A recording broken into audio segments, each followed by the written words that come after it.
Não há nada tão danoso quanto o desejo humano de estar certo.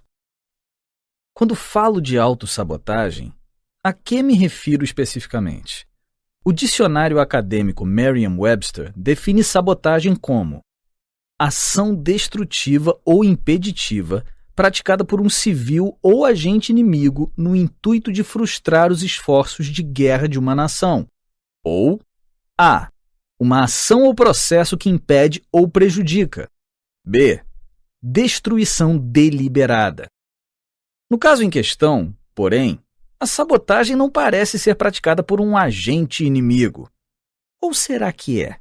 Talvez o agente inimigo seja você mesmo. Essa sabotagem é cometida por nós, contra nós, e pode destruir quase tudo em nossa vida. Mas é uma destruição deliberada. Completamente deliberada. Talvez você consiga pensar em alguns exemplos de autossabotagem dando uma olhada nas pessoas que já passaram pelos corredores empoeirados da sua vida. É sempre mais fácil apontar a decadência dos outros do que a sua. Pode ser um tio que enfrentou um vício em drogas ou álcool, preso em um ciclo de autodestruição do qual não conseguia se livrar. Ou talvez um velho amigo que perdeu as economias, a casa e até mesmo a família devido a uma compulsão por apostas e a avassaladora dívida que contraiu. Também tem aquela irmã que se entope de porcaria até perder de vez o controle do peso, a ponto de correr um risco sério de morte. Ou o sobrinho que ainda mora com o pai e a mãe na casa dos 20, 30, 40 anos, evitando a independência, as realizações e o crescimento no mundo real ao escolher o escapismo digital dos videogames e da pornografia virtual.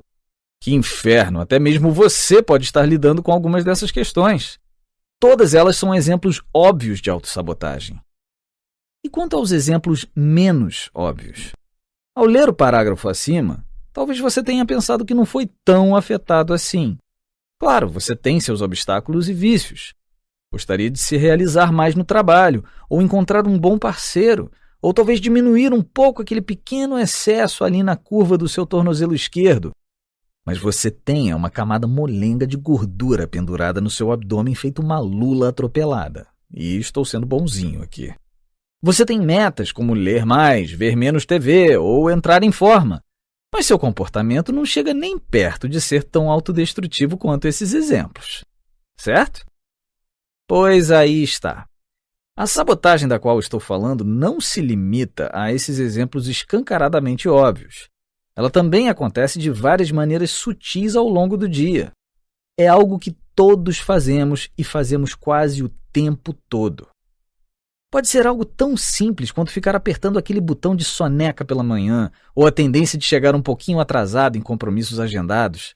Não tão tarde para gerar um climão, mas ainda é comum você sair apressado pela porta com um dos sapatos ainda desamarrado e chegar 5 ou 10 minutos depois do horário desejado. Pode ser que você pule o café da manhã e acabe se contentando com uma barra de chocolate. Ou seja, um procrastinador crônico que sempre cumpre os compromissos no último minuto, então nem pensa muito no assunto. Mas vive no limite, hein? Isso está dando certo para você?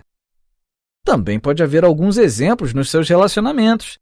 Pense naquelas ocasiões em que discutiu a troco de nada, guardou rancor por tempo demais, escondeu suas emoções ou mentiu a respeito delas, foi muito duro julgando os outros e a si mesmo, ou simplesmente não telefonou tanto para os pais e amigos quanto deveria. Tem certeza de que isso não é autossabotagem? A verdade é que, com o tempo, todas essas atitudes deterioram relacionamentos. Elas corroem e desestabilizam conexões saudáveis com as pessoas mais importantes para nós.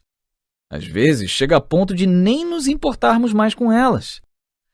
Acabamos nos desconectando das pessoas mais queridas e temos a sensação de que as nossas razões são plausíveis. Caramba, razões não faltam. Não há nada tão prejudicial quanto a vontade de estar certo. Então, como é possível afirmar que isso não é um ato de autossabotagem? No outro extremo do espectro estão as pessoas que, por impulso, vão trair o parceiro ou terminar o relacionamento como uma forma meio doida de se proteger de sofrimentos futuros. Outras sentirão um ciúme obsessivo por romances imaginários, criando rancores e distâncias até não haver mais conexão alguma. Pode ser que você já tenha se comportado assim. Como se saiu nessa situação? Existe uma coisa chamada tragédia anunciada, e ela nem sempre ocorre de forma tão misteriosa ou glamurosa quanto vemos na ficção. Às vezes, ela se mostra quando simplesmente implodimos nossos relacionamentos.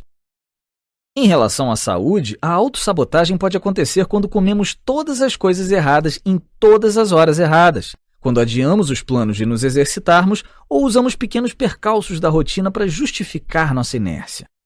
Talvez a gente dê aquela desculpa de desfrutar apenas um cigarro, drink ou pedaço de cheesecake, que, é claro, se tornam muitos. Falte à consulta médica ou ao check-up, ou apenas não preste muita atenção ao próprio corpo e ao que ele está sinalizando. Os exemplos acima não são extremos. Muitas vezes são sutis, então nem percebemos o que estamos fazendo ou por quê. Mesmo sabendo que são um problema, não os entendemos como parte de um padrão maior, um padrão que está nos levando a um rumo previsível, o tipo de padrão que nos mantém tecendo a vida que já temos. Faltar a apenas uma consulta do dentista ou comer só mais um pedaço de bolo de chocolate não é um problema tão grande assim, não é? Bom, na verdade, é sim. E se isso for parte de um quadro mais amplo? Um quadro que você não tenha percebido, pelo menos não de forma consciente? Veja bem, esse papo de autossabotagem é a consequência de algo maior e está afetando todas as áreas da sua vida. Há um motivo para tão poucas pessoas conseguirem sair da armadilha de suas mentes. É muito frequente que tais armadilhas pareçam inofensivas no dia a dia. Vamos voltar um pouco. Talvez um passo ou 20. Bom, nem tanto assim. Não é nenhum mistério que aqueles seus grandes sonhos pareçam quase impossíveis, vendo o desafio que foi sair da cama pela manhã. Quer dizer, é sério isso? Por um lado, você fala em querer se tornar um escritor, ou abrir o próprio negócio, ou voltar a estudar. Por outro, diz que resumiu seu potencial de vida ao grandioso objetivo de levantar ao primeiro toque do despertador, ou à batalha utópica de ficar o máximo de tempo possível longe do celular. Mas pergunte a si mesmo, se você realmente quisesse progredir em sua carreira, por que estaria dando tanta atenção a esses probleminhas de merda, como não conseguir levantar pela manhã? Por que está se envolvendo com essas besteiras insignificantes, que não fazem diferença alguma, em vez de lidar com as questões e atividades que moverão montanhas, capazes de conduzi-lo a um progresso real, conquistas reais e propósitos reais? Se você realmente deseja viver um grande amor, por que diabos fica o tempo inteiro procurando problemas no seu relacionamento, deixando os laços se afrouxarem bem na sua cara? Se realmente deseja ter mais saúde ou perder peso, por que continua desperdiçando seu tempo de forma tosca e desanimadora na hora de fazer aquelas mudanças tão necessárias? Você não pode continuar agindo como sempre se realmente deseja uma vida extraordinária. É preciso que haja em você uma vontade poderosa de crescer e alcançar a grandeza quando se vir tentado a tomar o caminho medíocre de sempre. E não existe uma poção mágica para despertar tal vontade.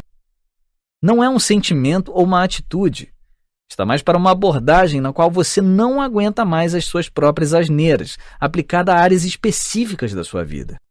Se isso o desmotiva, reflita um pouco. A intenção é revigorar e inspirar você. Admitir a verdade raramente é fácil, mas é um jeito infalível de se livrar das armadilhas de autossabotagem do seu subconsciente. O que torna a autorreflexão tão desafiadora é o fato de você ser ao mesmo tempo o vigarista e a vítima. Veja bem, costumamos dividir os problemas em nossa vida em dois grupos. Ou julgamos ser uma falha em nosso caráter, ou jogamos a culpa em fatores externos. Achamos que é apenas uma questão de tentar com mais afinco ou ter mais sorte ou discernimento. Achamos que simplesmente ainda não abrimos o negócio certo, conhecemos a pessoa certa ou encontramos a dieta certa. Na realidade, esses desejos presentes no nosso consciente não estão alinhados com o que de fato nos impulsiona a partir das profundezas do nosso subconsciente.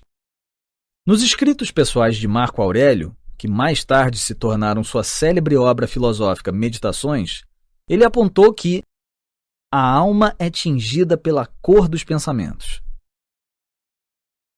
No mundo contemporâneo, nossa alma é um tecido tie-dye, contendo todos os pensamentos, impressões e sonhos que já tivemos ou adquirimos desde bebês. Da mesma forma como a tintura penetra o tecido, esses pensamentos estão profundamente incrustados na nossa mente, no nosso subconsciente. E ele quase nunca é da cor que gostaríamos que fosse. A cor com a qual você tingiu sua alma e estabeleceu as regras invisíveis incrustadas nos recônditos da sua mente, no seu subconsciente, é o que determina o seu caminho pela vida. Não é a sua determinação nem a sua condição e, definitivamente, não é a sua sorte. Sorte é para aqueles que não conseguem definir o próprio sucesso.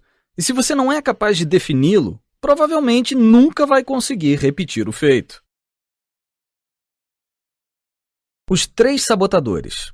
Uma introdução.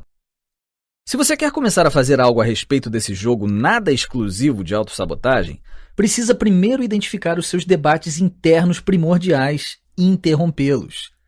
Não me refiro aos pensamentos na superfície, mas sim aos debates internos repetitivos e arraigados que ficam tagarelando em sua gaiola mental e guiam cada um de seus pensamentos e emoções. Aquelas paradas debaixo do tapete. Isso permitirá que você, enfim, note os seus 3 sabotadores. As 3 declarações internas que causam os danos reais e duradouros na sua vida. Os 3 sabotadores são as conclusões fundamentais que você tirou sobre si mesmo, sobre as pessoas à sua volta e sobre a própria vida. Sei que é difícil acreditar que a sua existência inteira esteja se desfazendo por conta de 3 simples declarações internas, mas ela está. E ao longo deste audiolivro, ajudarei você a descobrir não apenas a razão disso, como também quais são as suas declarações mais comuns. Como você adquiriu esses 3 sabotadores? Em breve chegaremos a essa questão. De que jeito impactam a sua vida, tirando o óbvio? Também chegaremos a essa questão. Como é possível se livrar dessa merda? Chegaremos a essa questão também, pode acreditar. Para aqueles que exageram com tantos por quê, tenho algumas respostas também. Embora essa procura incessante pela resposta seja de várias maneiras, a razão por que a pergunta nunca é respondida. Por quê? Por favor! Minha meta é revelar o que o leva à sabotagem em seu mecanismo mais básico. Começaremos no início da sua vida e progrediremos até a ponta da lança, hoje mesmo. Nesses primeiros capítulos, lançamos as bases para explicar por que as pessoas chegam a adquirir uma propensão à sabotagem. Mas é seguro afirmar que a inclinação a ferrar com a sua vida não surge assim, de graça. Certos acontecimentos precisaram ocorrer em determinada sequência na sua vida, sendo alguns deles comuns a todos os seres humanos e outros exclusivos da sua história. Vamos descobrir para você que acontecimentos foram esses. Vai dar um pouco de trabalho. Enquanto você avança pelos capítulos, é provável que fique devastado ou num estado de confusão ou medo. E tudo bem. O importante é não desistir. Force o caminho. Para além desse estado, encontra-se uma vida que você sempre desejou, mas que por algum motivo nunca conseguiu conquistar. É sério. Aqui eu demarco um limite. Talvez você descubra que o esforço que coloca ao longo da trajetória deste audiolivro é proporcional àquele que você aplica na sua vida. Essa declaração por si só pode mudar tudo. Ou não. Se sua cabeça estiver nas nuvens, ou enterrada na areia, ou seja qual for o lugar onde decidiu escondê-la, coloque-a no lugar e faça com que esta leitura tenha algum impacto na sua vida. Pelo menos isso você pode fazer.